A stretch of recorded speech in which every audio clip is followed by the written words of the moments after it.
आओ साथ संगत, वो छोटी सी एक जो फर्क है वो समझ में आ जाए ना, तो फिर साथ संगत जी वारे न्यारे है। फिर इस जिंदगी की साथ संगत जी उज्ज्वलता अपने आप साथ संगत जी नजर आएगी। और फिर वो महात्मा साथ संगत जी जहां पर भी जाएगा मस्ती में दिखाई देगा। कहा है कि पास रहता है दूर रहता है, हाँ दिल में कोई जरूर रहता है। ऐसे रहते हैं वो मेरे दिल में जैसे जुल्मत में नूर रहता है। जुल्मत मतलब अंधेरा, जैसे जुल्मत में नूर रहता है। और जब से देखा है उन्हें दिल की आंखों से हल्का हल्का सुरूर रहता है। जितने भी महात्मा इस प्रभु परमात्मा ईश्वर का यशोगान करते हुए दैवी गुणों का जिक्र कर रहे हैं, इनके जिक्र में एक विशेष बात यह है कि जिक्र के साथ साथ इनको फिक्र भी है कि जो कुछ भी कहा जा रहा है उसे मुझे धारण भी करना है। जो कुछ भी मैं श्रवण करूं उसका चिंतन हो, उसका मंथन हो, आचरण की तरफ भी मेरे कदम बढ़े। क्योंकि स्वामी विवेकानंद जी ने एक जगह पर कहा कि आज तक अगर किसी के बारे में सबसे ज़्यादा कहा गया है तो परमात्मा ईश्वर के बारे में, भक्ति के बारे में। अगर सबसे ज़्यादा किसी के बारे में सुना गया है तो भी परमात्मा ईश्वर के बारे में, भक्ति के बारे में।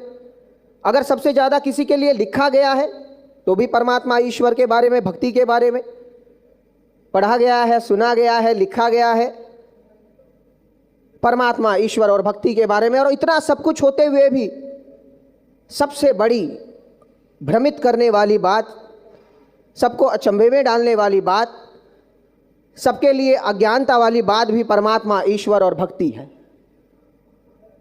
तो जिक्र करना ही अगर उद्देश्य होता तो बाबा अवतार सिंह जी महाराज जी को किसी ने पूछा कि क्या कारण है, इतने सारे धर्म है, सांप्रदाय है, इतने सारे प्रार्थना स्थल है, ये नया मिशन स्थापित करने की क्या आवश्यकता रही? उन्होंने कहा दो कारण है। पहला कारण, एक तो यहां पर परमात्मा ईश्वर के बारे में चर्चा नहीं है, उसके दीदार है। तू कहे कागज की लेखी, मैं कहूं आखन की देखी। और दूसरा कारण, यहां पर जो कहा जाता है वो किया भी जाता है साथ संगत। लेकिन यह भी देखने में आता है कि कर्मों के पीछे लग लग के अगर ज्ञान हाथ से छूट जाए तो वो कर्म भी कितनी देर तक साथ देगा।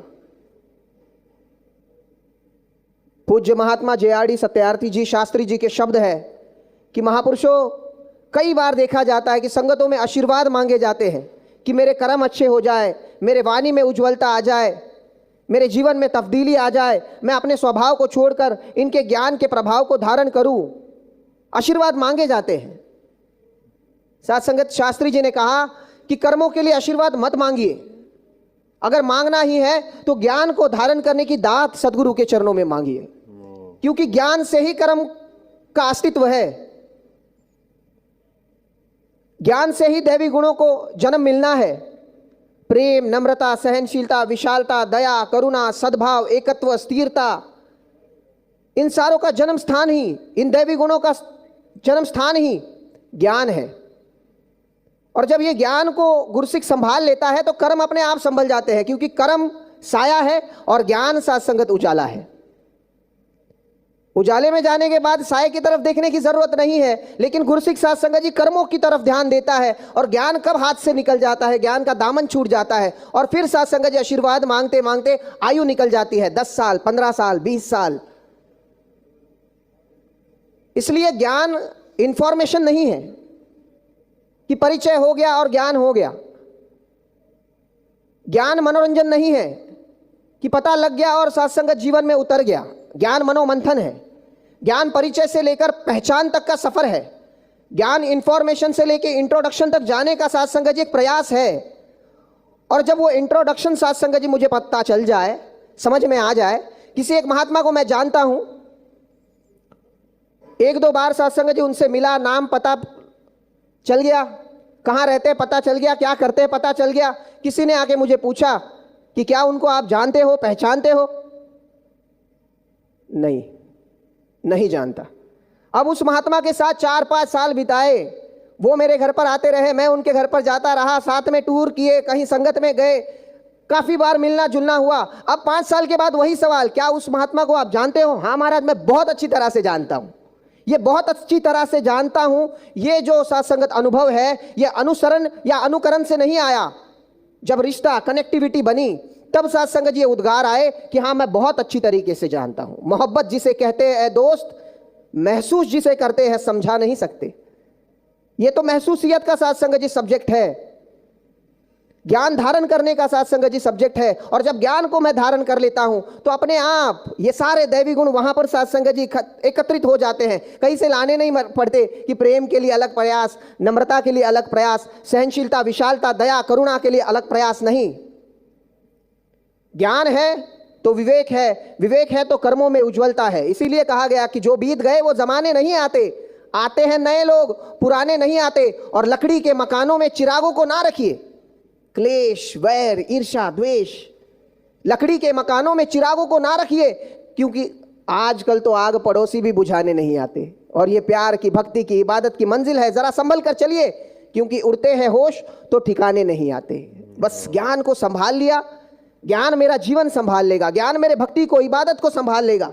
ज्ञान को धारण करने से या समर्पित होने से सबसे ज्यादा फायदा किसे होता है? समाज को, परिवार को, मिशन को। सबसे ज्यादा फायदा साथ संगत उस गुरु सिख को होता है। कैसे? 7 से 9 की संगत मुंबई में मन संचालन की सेवा थी। 7:10 पर एक महात्मा आए, हाथ में पर्ची दे दी कि महात्मा जी मुझे एक आशीर्वाद साथ संगत से लेना है, मेरा नाम आप ले लीजिए। संगत चलाते चलाते 8-20 हो गए, मेरे ध्यान से चला गया वो नाम, वो पर्ची वैसे ही डायरी में रह गई। अब उस महात्मा की और मेरी नजर एक हो गई। साथ संगत मैंने हाथ जोड़ा और उनको इशारा किया, अब ये जो गीत चल रहा है इनके बाद आपका नाम। अब वो महात्मा नीचे से कह रहे हैं नहीं नहीं मुझे नहीं चाहिए। अब मुझे लगा नाराज हो गए।